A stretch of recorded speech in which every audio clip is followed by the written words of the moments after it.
पहलगाम हमले को लेकर एनआईए की शुरुआती जांच सामने आई है और इस रिपोर्ट से हुआ है बड़ा खुलासा।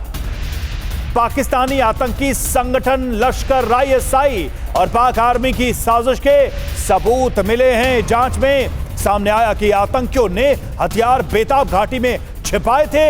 एनआईए की प्रारंभिक जांच रिपोर्ट में पीओके का जिक्र है। आतंकी पीओके में अपने हैंडलर के संपर्क में थे और एनआईए डीजी के नेतृत्व में बनी प्रारंभिक जांच रिपोर्ट से ये बातें सामने आ रही हैं। डीजी एनआईए प्रारंभिक जांच रिपोर्ट गृह मंत्रालय को सौंपेंगे, लेकिन अभी तक जो खबर है उसके हिसाब से पक्के प्रामाणिक सबूत मिल रहे हैं कि किस तरीके से पाकिस्तान का पूरा नेटवर्क इस हमले के पीछे था।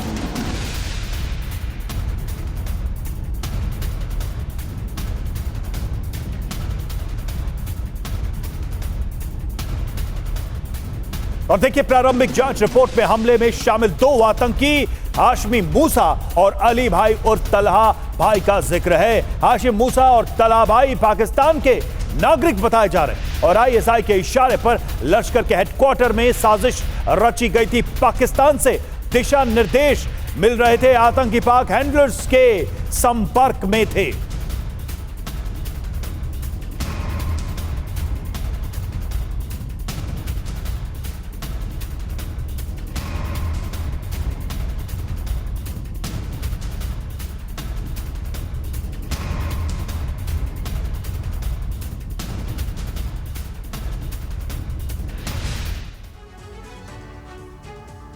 तो आप देखें एनआईए हमले पर जिस तरह से रिपोर्ट सामने आई है एनआईए की पहलगाम हमले को लेकर क्या कहा गया है एनआईए की इस रिपोर्ट में, यह आपको बताते हैं। प्रारंभिक रिपोर्ट है, खुलासा क्या हो रहा है इस रिपोर्ट के जरिए। आतंकी संगठन लश्कर आईएसआई, पाकिस्तान की खुफिया एजेंसी और पाक आर्मी की साजिश, इसमें एनआईए की तरफ से बताई गई है। प्रारंभिक जांच में आईएसआई के इशारे पर लश्कर हेडक्वार्टर में इस साजिश को रचा गया। हमले से पहले आतंकवादियों ने बेताब घाटी में अपने हथियारों को छिपा दिया था।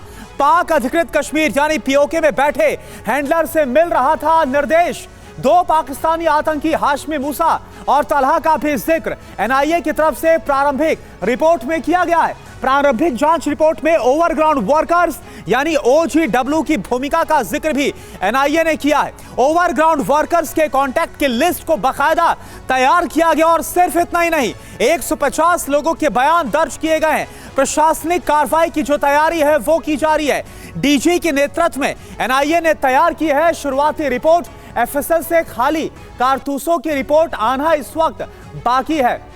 और जितेंद्र शर्मा इस वक्त हमारे संवाददाता पहलगाम से लाइव जुड़े हुए। जितेंद्र, क्या जानकारी मिल रही है, पूरी डिटेल आप बताइए जो प्रारंभिक तौर पर जानकारी रखी गई है एनआईए की तरफ से, और कैसे पाकिस्तान पूरी दुनिया के सामने अब बेनकाब हो रहा है। जी बिल्कुल, देखिए एनआईए डीजी खुद सदानंद दाते इस वक्त श्रीनगर के अंदर मौजूद है। कल वो तकरीबन 3 घंटे तक बैसरन घाटी के अंदर मौजूद रहे। बाकायदा जो अब तक की तफ्तीश हुई वहाँ मौजूद तमाम अधिकारियों ने डीजी एनआईए को पूरा ब्रीफ किया और उसके बाद एक ये प्रारंभिक यानी कि शुरुआती जांच रिपोर्ट तैयार की जा रही है। इस शुरुआती जांच रिपोर्ट में अब तक करीब 188 लोगों के बयान दर्ज हो चुके हैं। ऑन रिकॉर्ड ये बयान दर्ज किए गए हैं। इसके अलावा ये भी पता चला है कि दरअसल किस तरीके से पाकिस्तानी खुफिया एजेंसी आईएसआई, लश्कर तैयबा और पाकिस्तानी आर्मी इन तीनों ने एक गठजोड़ बनाकर बाकायदा इस साजिश को तैयार किया और उसके बाद पाकिस्तानी आतंकी संगठन लश्कर तैयबा के 2 आतंकी, जिनका नाम हाशिम मूसा और दूसरे का नाम तलहा भाई है, इन दोनों के जरिए इसको अंजाम दिलवाया। साथ ही जांच के दौरान यह भी पता चला है कि दरअसल ओजीडब्ल्यू यानी कि जो ओवरग्राउंड वर्कर है उनकी तरफ से किस तरीके से इन्हें लॉजिस्टिक प्रोवाइड करवाया गया, जिसके बाद बाकायदा एनआईए की तरफ से एक लिस्ट तैयार की गई है ओजीडब्ल्यू की। और साथ ही अब आने वाले वक्त में उनको पूरे तरीके से उनकी कमर तोड़ने की जो कोशिश है वो इस लिस्ट के जरिए की जाएगी, यानी कि अदालती कार्रवाई उनके खिलाफ अब की जाएगी। इसके अलावा इस चार्जशीट के अंदर माफ कीजिएगा, इस शुरुआती रिपोर्ट के अंदर ये भी साफ तौर पर लिखा है किस तरीके से अल्ट्रा स्टेट कम्युनिकेशन सिस्टम जो कि पाकिस्तानी आर्मी द्वारा इस्तेमाल किया जाता है कम्युनिकेशन के लिए, आईएसआई द्वारा इस्तेमाल किया जाता है, उसी कम्युनिकेशन सिस्टम का लगातार ये आतंकी इस्तेमाल कर रहे थे और उसके जरिए बाकायदा जो लश्कर का हेडक्वार्टर है वहां पर अपने कमांडर या फिर के अपने ऑपरेटर से संपर्क में थे हमले के दौरान। जी